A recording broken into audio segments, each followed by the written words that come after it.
आज शाम 5 बजे झारखंड कैबिनेट की बैठक, सीएम के अध्यक्षता में होगी बैठक।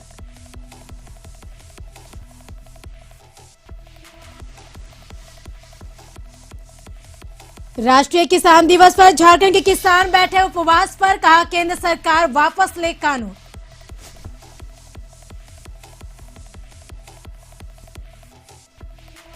पुलिस एनकाउंटर में मारा गया 2 लाख का इनामी पीएलएफआई का एरिया कमांडर पुनई उरांव, दोनों ओर से घंटों चला मुठभेड़।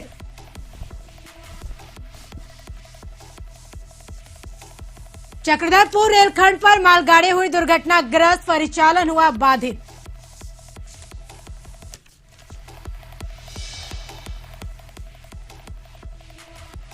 बोकारो में बीएसएल के पूर्व चीफ जनरल मैनेजर लापता, परिजनों ने अपहरण की जताई आशंका।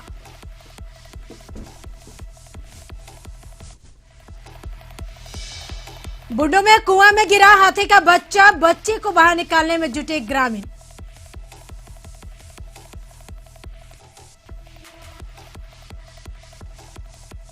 बाबूलाल मरांडी ने फिर हेमंत सरकार पर बोला हमला, कहा नौकरी छीन रही है सरकार।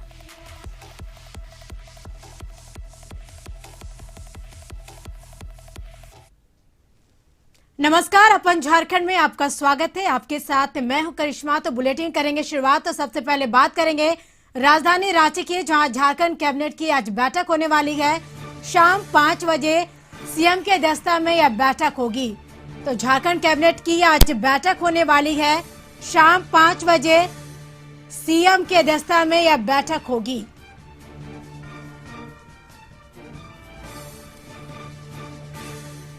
तो झारखंड कैबिनेट की आज बैठक होने वाली है। बता दें कि शाम 5 बजे सीएम के अध्यक्षता में यह बैठक होगी।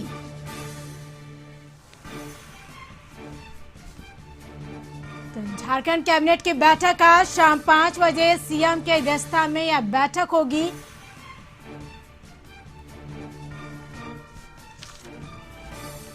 झारखंड कैबिनेट की आज बैठक होने वाली है। कई अहम चर्चाएं भी हो सकती है इस बैठक में। तो शाम 5 बजे सीएम के अध्यक्षता में यह बैठक होगी।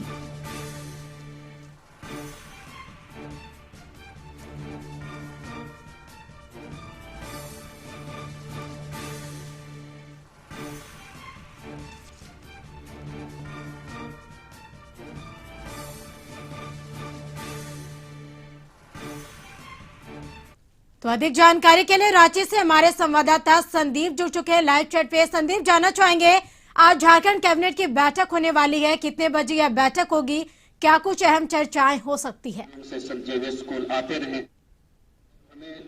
जी, आज शाम 4 बजे कैबिनेट की बैठक होनी है और यह मंत्रालय में बैठक होगी और लगभग 2 दर्जन से ऊपर मामले हैं जिसके निदान कर सकते सहमति के लिए इस कैबिनेट में आज प्रस्ताव पारित किए जाएंगे।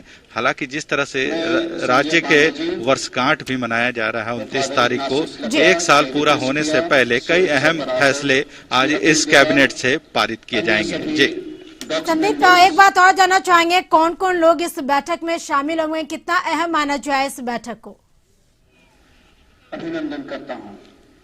जी, मंत्री परिषद की बैठक है और इसमें जितने भी विधायक हैं वे शामिल होंगे, जो मंत्री परिषद के जो सदस्य होते हैं, और मुख्यमंत्री इसकी अगुवाई करते हैं इस बैठक की। और 4 बजे से इस बैठक का समय रखा गया है जिसमें लगभग 2 दर्जन से अधिक जो मामले हैं उसको शामिल किया गया है। अब देखना होगा कि कौन से अहम जो फैसले होते हैं आज इस कैबिनेट से पारित होते हैं। जी बिल्कुल संदीप, आप बने रहे हमारे साथ। अगले खबर पे भी हम आपसे जानकारी लेंगे। तो बताते चले कि किसान दिवस पर आंदोलनकारी किसानों के समर्थन में संघर्ष वाहिनी मंच के कार्यकर्ता आज रांची मोराबादी स्थित गांधी प्रतिमा के समक्ष उपवास पर बैठेंगे और इनका कहना है कि हम किसानों के साथ हैं। यह सरकार पूंजीपतियों के लिए काम कर रही नई किसान नीति वापस होना चाहिए। तो किसान दिवस पर आंदोलनकारी किसानों के समर्थन में संघर्ष वाहिनी मंच के कार्यकर्ता आज उपवास पर बैठेंगे मोराबादी स्थित गांधी मैदान के पास।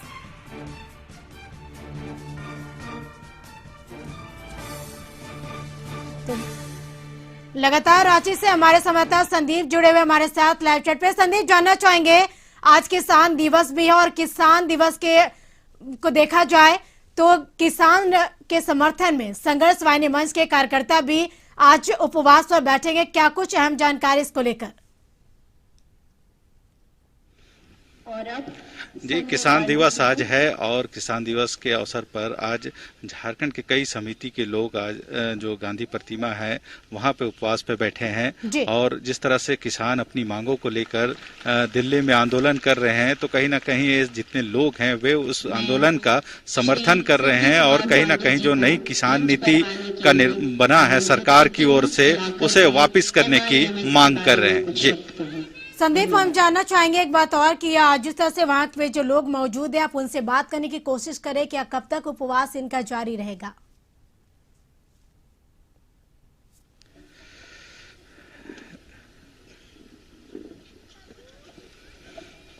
आज मिशन 1 मिलियन स्माइल्स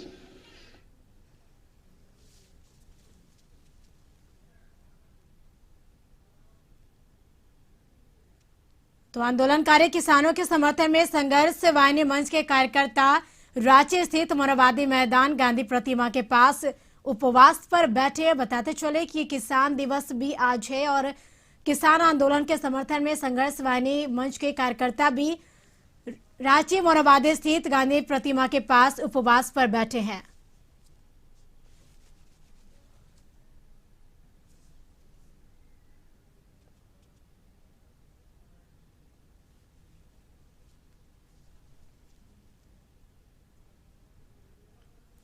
तो बिल्कुल संदीप, चलिए तमाम जानकारी के लिए बेहद शुक्रिया। तो बताते चले कि आज किसान दिवस भी है और रांची में किसान आंदोलन के समर्थन में संघर्ष वाहिनी मंच के कार्यकर्ता रांची स्थित मोरहाबादी गांधी प्रतिमा के पास उपवास पर बैठे हैं। बढ़ेंगे अगले खबर की ओर। झारखंड हेमंत सरकार के 1 साल पूरे होने के उपलक्ष्य पर आगामी 29 दिसंबर को देवघर के कमलकांत स्टेडियम में जिला प्रशासन द्वारा विकास मेला सह ऋण वितरण शिविर का आयोजन किया जाएगा।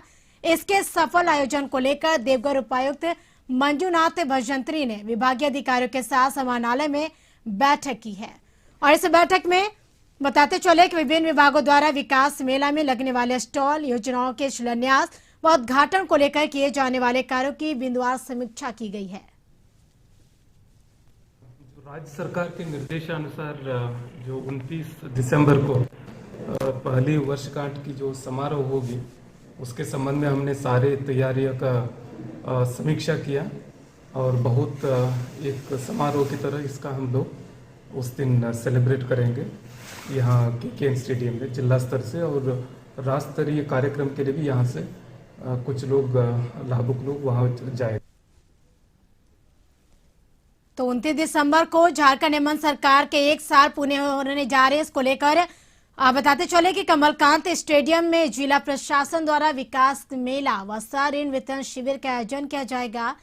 इसके सफल आयोजन को लेकर देवघर उपायुक्त मंजूनाथ भजंत्री ने विभागीय अधिकारियों के साथ समाहरणालय में बैठक की और इस बैठक में विभिन्न विभागों द्वारा विकास मेला में लगने वाले स्टॉल, योजनाओं व शिलान्यास व उद्घाटन को लेकर किए जाने वाले कार्यों की बिंदुवार समीक्षा भी की गई। तो अधिक जानकारी के लिए देवघर से हमारे सहयोगी रंजीत जुड़ चुके हैं फोन पे। रंजीत, जानना चाहेंगे 29 दिसंबर को झारखंड हेमंत सरकार के 1 साल पूरे होने जा रहे हैं, इसको लेकर देवघर में प्रशासन के द्वारा, जिला प्रशासन के द्वारा क्या कुछ खास तैयारी की गई है कार्यक्रम को लेकर? जी, मैं आपको बता दूं कि 29 दिसंबर को हेमंत सरकार का 1 साल पूरे होने वाले हैं। इसको लेकर जिला प्रशासन खासा तैयारी में जुटा हुआ है। देवघर उपायुक्त मंजूनाथ भजंत्री के अध्यक्षता में कल इसको लेकर विभागीय अधिकारियों के साथ बैठक हुई है और 29 दिसंबर को के स्टेडियम में ऋण मेला सह योजनाओं का जो है कई योजनाओं का शिलान्यास व उद्घाटन किया जाएगा उस दिन, और जिसको लेकर देवघर उपायुक्त मंजूनाथ भजंत्री ने कई दिशा निर्देश विभागीय अधिकारियों को दिया है और खासी तैयारी की जा रही है। जी बिल्कुल रंजीत, चलिए तमाम जानकारी के लिए बेहद शुक्रिया। तो बताते चले कि 29 दिसंबर को हेमंत सरकार के 1 साल पूरे होने जा रहे इसके उपलक्ष्य में जिला प्रशासन के द्वारा शिविर का आयोजन भी किया गया। बढ़ेंगे अगले खबर की ओर। नक्सलियों के खिलाफ झारखंड पुलिस को एक और कामयाबी मिली है। मुठभेड़ में 2 लाख इनामी PLFI area commander Punai Oraon के मारे जाने की खबर सत्यापन के बाद पुष्टि होगी। यानी वहीं अब बताते चले कि एसएसपी सुरेंद्र कुमार झा को मिली गुप्त सूचना के आधार पर पुलिस ने कार्रवाई की है। पुणे उरांव के ऊपर झारखंड पुलिस ने 2 लाख का इनाम रखा था और खूंटी, गुमला और रांची के सीमावर्ती क्षेत्रों में आतंक बना हुआ था। पुणे उरांव के खिलाफ रांची और खूंटी के अलग अलग थानों में कुल 14 मामले दर्ज है। लेवी के पैसे के सुप्रीमो दिनेश गोप्ता पहुंचाने का काम करता था पुणे। वही नक्सलियों को रांची एसएसपी की सख्त चेतावनी की, मुख्यधारा में लौटे नक्सली नहीं तो हश्र बुरा होगा। तो घटनास्थल पर मजिस्ट्रेट की मौजूदगी में उग्रवादी का पंचनामा हो रहा और घटनास्थल पर ग्रामीण एसपी सहित कई अधिकारी भी मौजूद रहे और देर रात तक पूरे इलाके में सर्च ऑपरेशन चलता रहा। दोनों तरफ से मुठभेड़ के दौरान 20 से अधिक राउंड गोलियां चली थी। तो एनकाउंटर में पीएलएफआई कमांडर ढेर हो गया। तो अधिक जानकारी के लिए रांची से हमारे संवाददाता नैयर जुड़ चुके हैं लाइव चैट पे। नैयर, जानना चाहेंगे, नक्सलियों के खिलाफ झारखंड पुलिस को एक बड़ी कामयाबी मिली है, कितने घंटों मुठभेड़ चली, क्या पूरी जानकारी इस खबर को लेकर? जी बिल्कुल, रांची पुलिस के लिए कह सकते हैं कि इन 2 दिनों में एक बड़ी कामयाबी मिली है। खूंटी और रांची बॉर्डर में जहां जिदन गुड़िया नामक नामी उग्रवादी पीएलएफआई के दूसरे नंबर पे आने वाले उग्रवादी को पुलिस ने सफाया कर दिया और दूसरे दिन ही पुणे उरांव जो काफी पीएलएफआई में अपना ओहदा रखता था, जो कुंवर जो एक थे, उनके गिरफ्तार होने के बाद उन्हें एरिया कमांडर बनाया गया था और कम से कम इस उग्रवादी पर 14 मामले हैं, जिसमें हत्या, रंगदारी और आर्म्स एक्ट इस तरह के मामले जुड़े हुए थे। हालांकि पुलिस को गुप्त सूचना मिली थी और पुलिस के द्वारा इधर जो अभी इनाम रखा गया था उग्रवादियों पर, ये कहीं न कहीं काम कर रही है। उसी के बनिस्बत ये गुप्त सूचना के आधार पर कल दोपहर से रांची एसएसपी के जो केवाटी की टीम है छापामारी की है और जो जहां गुप्त सूचना मिली थी कि वहां पुनिया उरांव वहां रह रहा है, तो उसको घेराबंदी करके 15 से 20 राउंड गोलीबारी भी हुई है दोनों तरफ से, लेकिन आखिरकार रांची पुलिस ने उरांव में। बिल्कुल नैयर, चलिए तमाम जानकारी के लिए बेहद शुक्रिया। तो बताते चले कि सीएम हेमंत सोरेन कंबल वितरण करे, आइए चलते हैं वहां पर, देखते हैं क्या कुछ नजारा है। आप सभी के चेहरों पर मुस्कुराहट हमेशा ऐसी ही बनी रहे।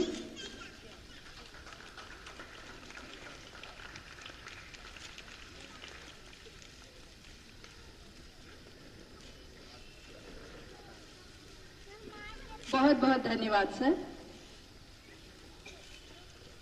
कृपया अपना स्थान ग्रहण करें और अब मैं फादर से निवेदन करूंगी कि वो स्मृति चिन्ह प्रदान करें।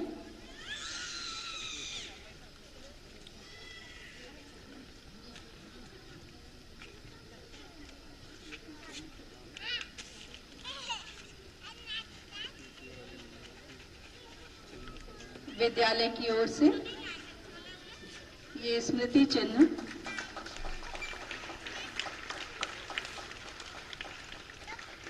धन्यवाद फादर। और अब मैं माननीय मुख्यमंत्री जी से अनुरोध करूंगी कि वो 2 शब्द कहें।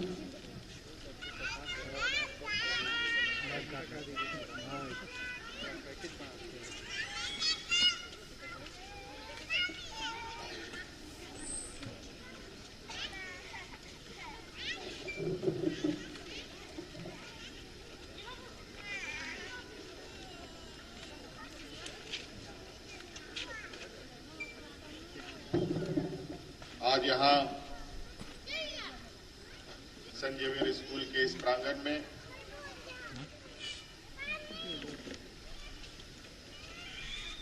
स्कूल के प्रबंधन और जिला प्रशासन के सहयोग से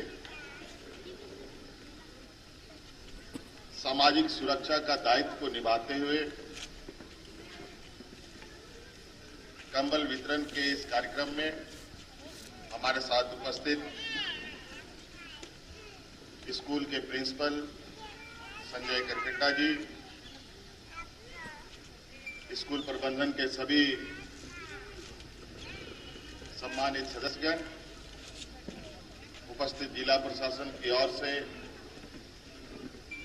डीसी साहब, एसपी साहब, प्रशासन के सभी सदस्यगण और सामाजिक क्षेत्र से जुड़े हुए आप सभी सम्मानित साथियों, आप सबका मैं आज के इस कार्यक्रम में स्वागत और आभार प्रकट करते हुए धन्यवाद दूंगा कि आज आप राज्य के गरीब हुए लोगों के प्रति अपनी संवेदनाएं को प्रकट कर रहे हैं। वैश्विक महामारी भी है, ठंड का मौसम भी है और ऐसे सर्द मौसम गरीबों के लिए कहीं ना कहीं काफी पीड़ादायक होता है।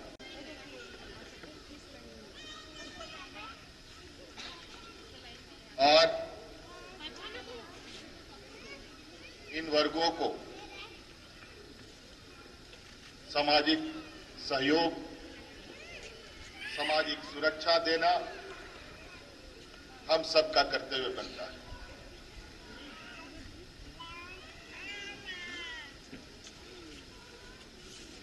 आज ये संजीवियन परिसर जहां बरसों से बच्चों की किलकारियां गूंजती थी, आज इस वैश्विक महामारी में बिल्कुल शांत सा माहौल है। कई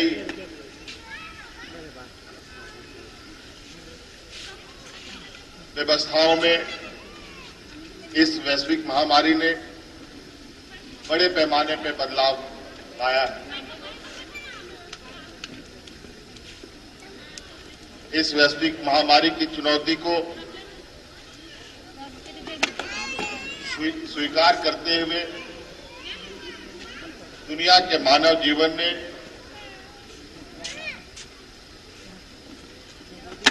खुद को सुरक्षित करने के लिए अपने अपने तरीके से अपने अपने नए आयाम भी बनाए। जीवन सामान्य हो, इसको लेकर हम लगातार प्रयासरत हैं और इस कड़ी में जहां हमारी आने वाली पीढ़ी इस वैश्विक महामारी का सबसे बड़ा दंश झेल रहा था,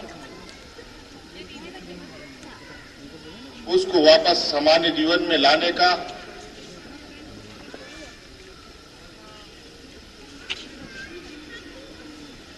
और उसको आम समय में जीने का एक सावधानी पूर्वक कदम हम लोगों ने उठाया है। जहां 10वीं और 12वीं क्लास कक्षा के बच्चे पुनः स्कूल में आ सकते हैं। मैं अखबारों के माध्यम से, कई समाचार, कई सूचना तंत्र के माध्यम से मुझे ये जानकारी मिल रही है कि स्कूल में आने वाले बच्चों की संख्या बहुत अधिक नहीं है, लेकिन ऐसा भी नहीं है कि हमें निराशा देखने को मिल रहा है। और हम सब लोग आज इस विकट समस्या को समझते हुए खुद की सुरक्षा, औरों की सुरक्षा, औरों की सहयोग को लेकर आगे का सफर तय करेंगे। आज कई क्षेत्रों में हमारे लिए चुनौती सामने खड़ा है, लेकिन इससे घबराने की आवश्यकता नहीं है। मुसीबतें आती हैं और मुसीबतें जाती भी हैं। इसके लिए ऐसे हालात और समय में हम सबको अपनी सामाजिक एकता और सबका सहयोग लेकर ऐसे आपदाओं से ऐसे समस्याओं से निपटना होगा और उन समस्याओं को और उन बाधाओं को निश्चित रूप से हम लोग पार भी कर पाएंगे। आज के इस शुभ अवसर पर जितने भी यहां आए हुए आप सभी विभिन्न जगहों से, विभिन्न मोहल्ले से आए हुए आप सब लोगों को, छोटे छोटे बच्चों को, उनके अभिभावक को आज इस शुभ कार्य के लिए उपस्थित होने के लिए बहुत बहुत धन्यवाद। आभार प्रकट करते हुए मैं अपनी वाणी को समाप्त करता हूं। सबको बहुत बहुत धन्यवाद। जोहार। धन्यवाद महोदय। हम सभी आपके विचारों से, आपकी भावनाओं से अनुग्रहित हुए। और अब मैं फादर एग्नेस को मंच पर आमंत्रित करती हूं कि वो आए और धन्यवाद ज्ञापन करें।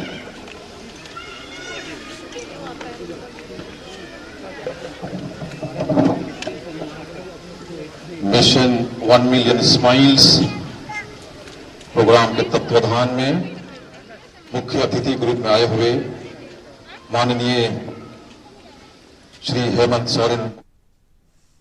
तो सीएम हेमंत सोरेन ने गरीबों के बीच कंबल का वितरण किया। फिलहाल यहाँ रुकेंगे एक छोटे से ब्रेक के लिए। ब्रेक के बाद जल्द हाजिर होंगे।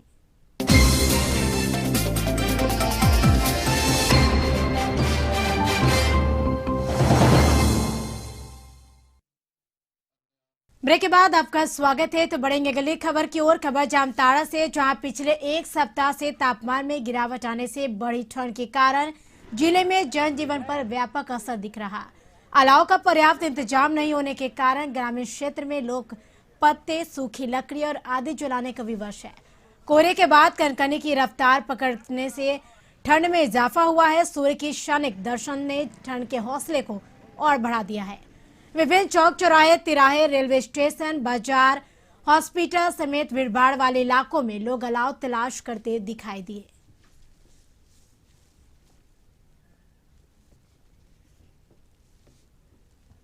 हजारीबाग पुलिस ने अफीम तस्करी के मामले में गिद्धौर पुलिस के सहयोग से छापेमारी अभियान चलाकर तस्करी के आरोप में एक व्यक्ति को गिरफ्तार किया।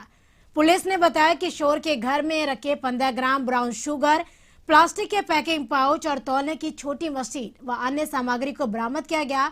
पुलिस किशोर दांगी को गिरफ्तार कर पूछताछ के लिए हजारीबाग ले गए। वही पुलिस के एक सूचक हेठोला गिद्धौर निवासी अनुज कुमार दांगी, पिता मुसाफिर दांगी, हजारीबाग पुलिस की कस्टडी से हथकड़ी लिए फरार हो गया। वहीं इस अभियान में लोहसिंगना के सहायक अवर निरीक्षक आदित्य कुमार व अन्य पुलिसकर्मी शामिल थे।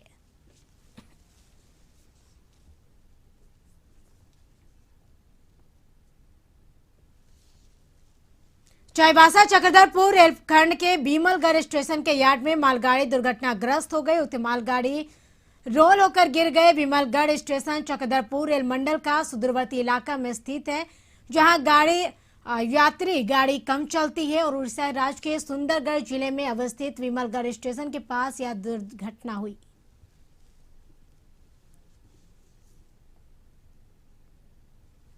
बुंडू तोरपा क्षेत्र के उकड़ी मांडी बाजार टांड के पास एक कुआं में फिर हाथियों के झुंड में से एक हाथी का नन्हा बच्चा कुएं में गिर गया।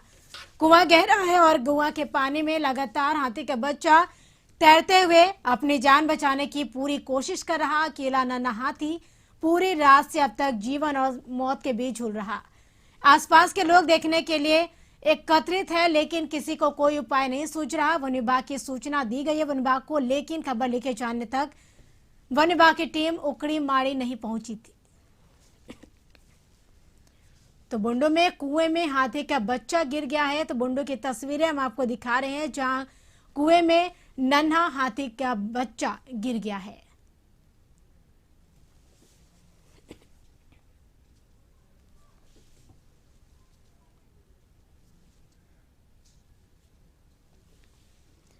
तो कुएं में हाथी का बच्चा गिर गया है। तो टीवी स्क्रीन पर हम आपको बुंडू की तस्वीरें दिखा रहे हैं, जहां नन्हा हाथी का बच्चा कुएं में गिर गया है और लगातार उन्हें निकालने की प्रयासरत की जा रही।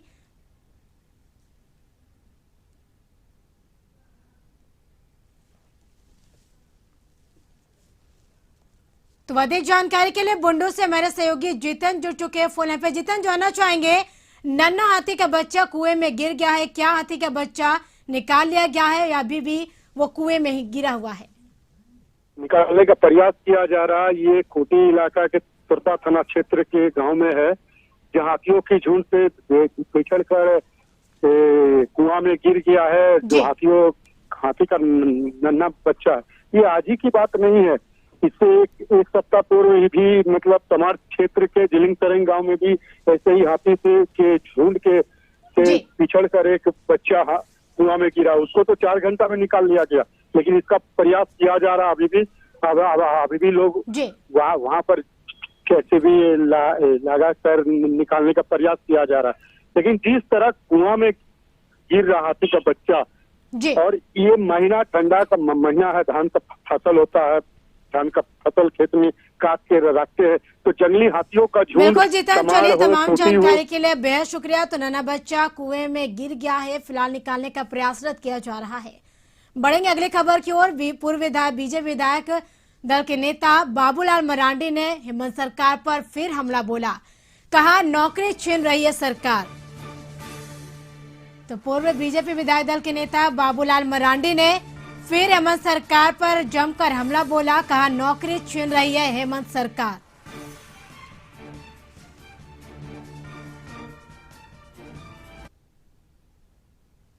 इसी के साथ झारखंड की खबरों में फिलहाल इतना ही। आप देखते रहिए कशिश न्यूज। नमस्कार।